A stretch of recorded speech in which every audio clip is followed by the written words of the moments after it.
Hukumomin ƙasar Najeriya suna iya bakin ƙoƙarinsu wajen daƙile matsalar tsaro a faɗin Najeriya musamman arewacin Najeriya, amma kuma da buƙatar su ƙara a kan yadda suke.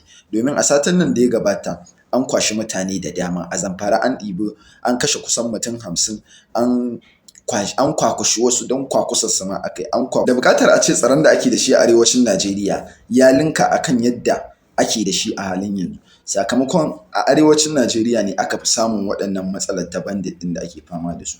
Ga wannan kwafa ɗin ma ga bidiyon shi yadda aka nuna tattaka shi suke yi suna dukansa, yana roƙon a taimake sa. Sannan ga waɗannan matan su ma guda biyu, idan ka ga hotonsu kafin su je da kuma lokacin da aka kama su abin babu. Ta ƙarshe kuma shi ne da buƙatar a cikin wannan wata mai albarka mu tashi mu tsaya tsayin daka mu ta addu'o'i domin ganin cewa Allah Ubangiji ya tsare mana arewacin Najeriya, sannan kuma Allah ya kawar mana da wannan matsalar tsaron da muke fama da shi. Sannan kuma hukumomi su ƙara dagewa a kan yadda suke domin kawo mana ƙarshen matsalar tsaro a arewacin Najeriya.